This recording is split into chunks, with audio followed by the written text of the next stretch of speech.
ಇನ್ನು ಮುಂದೆ ನಿಮ್ಮ ನೆಚ್ಚಿನ ಧಾರಾವಾಹಿಗಳ ಫುಲ್ ಎಪಿಸೋಡ್ಗಳು ಸನ್ ನೆಕ್ಸ್ಟ್ ಆಪ್ನಲ್ಲಿ ಮಾತ್ರ. ಬಿಡಜ್ಜಿ, ಹರಟೆ ಹೊಡೆಯಕ್ಕೆಲ್ಲ ಟೈಮ್ ಇಲ್ಲ, ತುಂಬಾ ಕೆಲಸ ಇದೆ. ಏನ್ ನಿನ್ ಪ್ರಾಬ್ಲಮ್? ಎಲ್ಲಿ ನೀನು ನಿಮ್ಮಪ್ಪ ನಿಮ್ಮ ತಾತನ ಥರ ಆಗ್ಬಿಡ್ತೀಯೋ ಅಂತ ಭಯ ಆಗ್ತಿತ್ತು ಕಣೋ. ನಮ್ಮ ತಾತಂಗೆ ಏನಾಗಿದೆ? ಸೂಪರ್ ಆಗಿದಾರಲ್ಲ. ಕಂಡವ್ರ ಮನೆಗೆ ಬೆಂಕಿ ಹಚ್ಚಿ ಆ ಉರಿಯೋ ಬೆಂಕಿಯಲ್ಲಿ ಚಳಿ ಕಾಯಿಸ್ಕೊಳ್ಳೋರಿಗೆ ಮನುಷ್ಯ ಅನ್ನಲ್ಲ ಕಣೋ.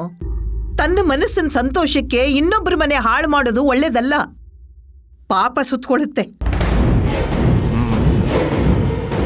ಕಷ್ಟಪಟ್ಟು ಕಟ್ಟಿರೋ ಜೇನ ಸುಟ್ಟು ತಿಂದ್ರೆ ಪಾಪ ಅಂತಾರೆ. ಅದೇ ಜೇನ ದೇವ್ರಿಗೆ ನೈವೇದ್ಯ ಮಾಡಿ ತೀರ್ಥ ಅಂತ ಕುಡಿದ್ರೆ ಪುಣ್ಯ ಅಂತಾರೆ. ನನಗೆ ಈ ಲಾಜಿಕ್ಕೆ ಅರ್ಥ ಆಗ್ತಿಲ್ಲ ಅಜ್ಜಿ. ಫಸ್ಟ್ ಆಫ್ ಆಲ್ ಈ ಪಾಪ ಪುಣ್ಯ ಅನ್ನೋದೆಲ್ಲ ಅವ್ರವ್ರು ಮಾಡ್ಕೊಂಡ್ರೆ ಅಡ್ಜಸ್ಟ್ಮೆಂಟ್ ಅಷ್ಟೇ. ಹುಡುಗ ಬುದ್ಧಿ, ಅದಕ್ಕೆ ಈಗ ಹುರುಳಿಲ್ದೆ ಮಾತಾಡ್ತಾ ಇದ್ಯಾ. ಅನುಭವ ಕಡಿಮೆ. ಅಯ್ಯೋ, ಅವ್ರವ್ರ ಅನುಭವ ಅವ್ರವ್ರಿಗೆ ದೊಡ್ಡದು ಅಜ್ಜಿ. ಈಗ ನನ್ನಿಂದ ನಿಮ್ಗೇನಾಗಬೇಕು? ನೀನು ನಿಮ್ ತಾತ ನಿಮ್ಮಪ್ಪನ ಮಾತನ್ನ ವೇದವಾಕ್ಯ ಅಂತ ಪಾಲಿಸ್ತಾ ಇದೆಯಲ್ಲ, ಅದು ತಪ್ಪು ಅಂತ ಹೇಳ್ತಾ ಇದ್ದೀನಿ. ನಿಮ್ ತಾತ ಎದ್ದು ನಡೆಯಕ್ಕೂ ಆಗದೆ ಎಡಗೈನಲ್ಲಿ ಊಟ ಮಾಡಿಕೊಂಡು ಕೂತ್ರು ನಿಂತ್ರು ಕಣ್ಣೀರಿನಲ್ಲಿ ಕೈ ತೊಳಿತಾ ಇದ್ದಾರಲ್ಲ, ಇದಕ್ಕೆಲ್ಲ ಕಾರಣ ಏನು ಅಂತ ನಿನಗೆ ಗೊತ್ತಾ? ಅವ್ರೆಂಥ ಕ್ರೂರಿ ಆಗಿದ್ರು ಅಂತ ಗೊತ್ತಾ ನಿನಗೆ? ನಿಮ್ಮ ತಾತ ಎಂಥ ವಿಷ ಸರ್ಪ ಅನ್ನೋದು ಗೊತ್ತಾ ನಿನಗೆ?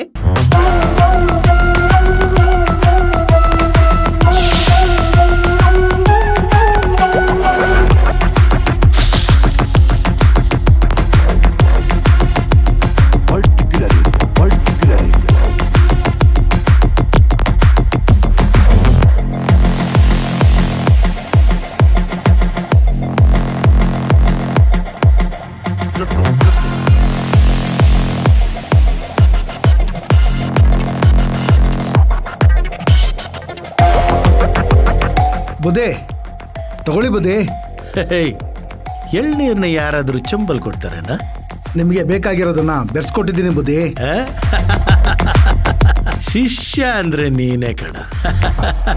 ಬುದ್ಧಿ, ಅದರಲ್ಲಿ ನಿಮ್ಮ ಮಾಲ್ ಬೆರೆಸಿದ್ದೀನಿ. ಏ ಬೀರ, ಆ ಮಾಲ್ನ ಈ ಮಾಲಲ್ಲಿ ಬೆರೆಸಿದ್ರೆ ಎಷ್ಟು ಚೆನ್ನಾಗಿರೋದು.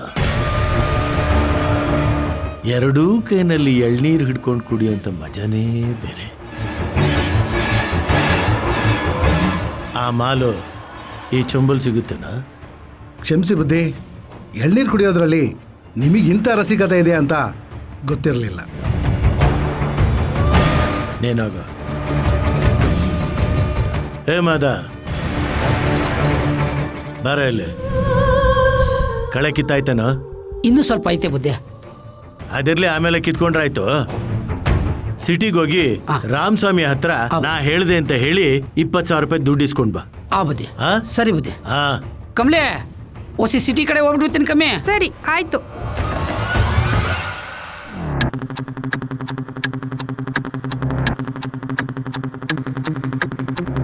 ಏ ಕಮ್ಲಿ. ಬುದ್ಧಿ ಬಂದೆ.